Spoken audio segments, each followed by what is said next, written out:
Alright. Hello everyone. Time check is 10:18 in the morning. And we are going to Sentries. Mamimili tayo ng mga pangregalo sa mga bugoy. Parang gusto ko tong palitan. Gusto ko siyang palitan ng Chigi. Wow, rich kid. May budget. Meron na tayong budget for repainting dun sa mga scratches na maliit na scratches for our Kinko Exciting. Binigyan na tayo ng insurance. Medyo matagal kasi grabe assessment kasi. So nangyari pala dun mga parts dun sa insurance ko, kaya siya natagalan. Una-una sinabihan ko sila na hindi naman ako nagmamad. Kaya nila tinagalan, walang pihira. So yun, ang instead of budget na worth 15,000, binigay sa akin ng insurance is 8,000. So malaki yung participation fee ko kasi dalawa daw yung tama. So dalawang beses siya nabagsak. Bagsak lang naman, hindi naman na disgrasya. Well, makonsider naman na rin disgrasya yun. Pero hindi siya yung typical na crazy accidents. So, ayun ang nangyayari mga parts. Mangyayari dun, 8,000 yung binigay sa akin. Magdadagdag na lang ako ng mga 6,000 din. Dagdag ko. Pero okay lang, para mapinturahan na yun. Maayos na. At mag-decide tayo na kung pwede na ba ibenta or what.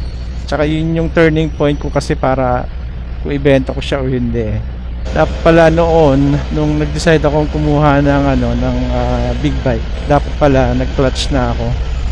Kasi hindi ko naman inasahan kasi tong Vespa eh. It's not really in my plan.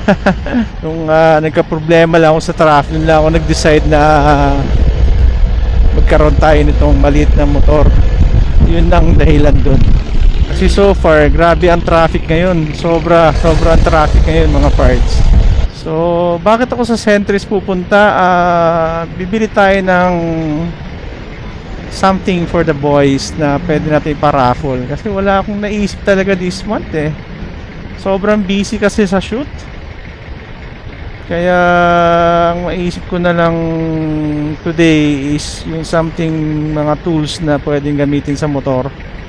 Na pwede nilang magamit. Sa Sentries ko lang makikita yun. Actually meron din naman sa Tendisitas, pero let's see. Wala talagang maiisip na regalo eh, mga pang giveaways eh. Plano ko sana gumawa ng leather bag, yung major raffle talaga. Problema, wala talagang panahon eh. Parang sling bag lang siya, pero leather. Yun ang plano ko talaga eh, matagal na. Last year, hindi naman ako ganun ka-busy. Wala masyadong shoot last year. As in, hindi nga ako nakapag-paraffle dun sa aking aviation customized eh. Marami pa akong plano this month para dito sa aking Vespa. Ipapaputi na natin to this year and this month yung gulong niya. Tapos, after mapaputi siya, palagyan na natin ng auxiliary lights. Tapos after auxiliary lights, paano na natin mga parts, ceramic na natin. So that's it, that's the end of it. Hopefully. Pero syempre yung mga iba paliit-liit na lang. Deciding factor yung yung matapos mapinturahan to. Siguro magtataas na naman yung presyo. 390 ngayon kasi 380 lang. Hindi pa siya talaga din-display sa Facebook Marketplace kasi mayroon pa akong planong ipa-paint siya. Pag na-paint na, saka na natin pag-desisyonan na ibenta or wag ibenta. Next year na ako magpapalit ng gulong nito. Pwede pa naman. Sakto 3 years na siya. Ito yung pinakapangit na mall sa tingin ko, kung Sentries Ayton. Pagtapos mo mag-parking dyan, maglalakad ka sa labas. Wala siyang way papuntang mall yata. Parang ganun yung ginawa ko last time eh.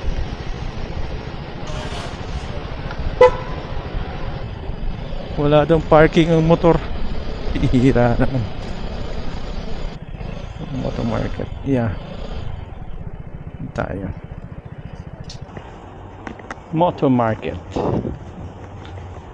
Yeah. Uy, naka 50% off. 1.4 na lang. 1.4 na lang isa. Hmm. Oh.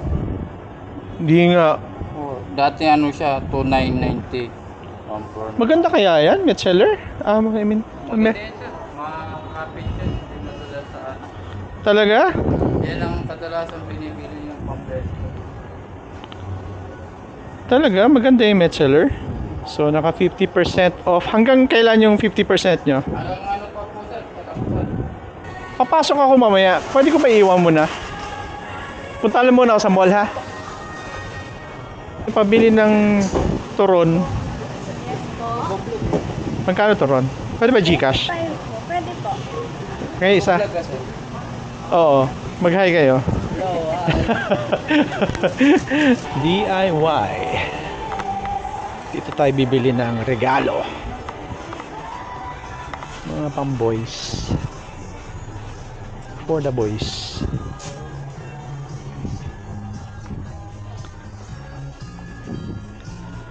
Yung mga gagamitin.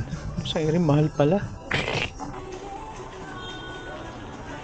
Miss, lagay ko muna dito, miss, ha. So magpapalit tayo ng gulong, mga parts. Ito yung papalit natin. Metzeler Roadtech. Accurate kaya ito, miss? Pakabit ko na rin, ha. Okay lang? Sige. Ayun, okay na. Okay na. Sige. So nagpalit tayo ng Oxford Clicor. Ay, dalawa siyang libreng ganito. Ito, alanganin talaga ako dito, eh. Alanganin ako sobra. Pero sana hindi dikit siya ng maayos. Meron siyang option na ganito. Mas maganda to. Parang mas gusto ko to. Para mas safe. Meron din siyang option na ikabit mo sa kuryente. Ayan, oh. Ayan. So nagpalit tayo ng cellphone mount. So ito yung pinalit natin, mga parts. Ito siya. Kasi parang napansin ko, kasi para mas maganda, minimalist, eh. Tsaka yan. Mas maganda yung minimalist natin. Okay naman siya. Umabot siya ng naka-sale kasi, eh. So 1,000 plus 1,300 itong mount na to. Nagdagdag lang ako ng isang mount. Ito kasi 500. Yan, 500 to, mga parts. Kaya nagdagdag lang ako. Ayun, instead na gulong yung bilhin natin, sabi ng advice sa akin ng nagpapalit ng gulong doon, huwag na daw ako magpapalit ng gulong kasi 2021 pa yung gulong ko. So meron pa akong 2026 bago siya palitan. Tama naman. Minsan kaartihan lang talaga yung magpalit ka ng gulong, eh. Kahit sabihin natin pwede pa naman yung gulong mo, kaartihan lang yun. Yung mga tao kasi na naniniwala na ang Maxxis hindi maganda, hindi totoo yun. Maganda ang Maxxis. Gamit ko sa team ko, Maxxis, okay naman. Never naman ako nagka-problema. To, Maxxis naman to, okay din naman. Okay yung Maxxis. Dun sa mga big bike ngayon, Maxxis yung gamit nila. Okay naman. Diba? So, nasa tao lang yan. Kaartihan lang yan, mga sinasabi nila na mas slippery yung yung Maxxis. Nasa tao pa rin yan kung paano ka mag-drive. Hindi ka maingat, talagang ma-slide ka. Maganda siya, oh. In fairness, hindi siya nagmumove, ah. Bumili ako ng additional niya para dun sa sa Kimco Exciting. Kasi napansin ko na parang gumagalaw siya ng grabe vibration niya eh. Maingay yung cellphone. Though kahit sabihin natin meron siyang vibration control, maingay pa rin. So try natin ikabit yun dun sa exciting. Total meron na siyang lagayan doon sa likod. So ayun, so okay na tayo, no? Nakabili tayo ng pangregalo mamaya sa mga bugoy. Ano rin, tapos marami na rin yun, mga bagay na mga essentials yun eh, mga kailangan mo pag nagbabiyahe ka. So instead of gulong ng binili natin, ito yung pang mount, cellphone mount yung binili natin. Umabot siya ng 3,000, 3,800 something. Okay lang, may budget naman. May budget naman tayo, so okay lang. Mahirap yun pag wala kang budget. Ganda siya, I like it. Hindi siya yun nga lang, pag na-snatch to, patay kang bata ka. Huwag mo nang asahan, bantayan mo na lang talaga. So hanggang dito na lang mga parts. Salamat sa mga nakikinig. Always remember, stay safe, ride safe, and always pray before you ride. Bye! God bless.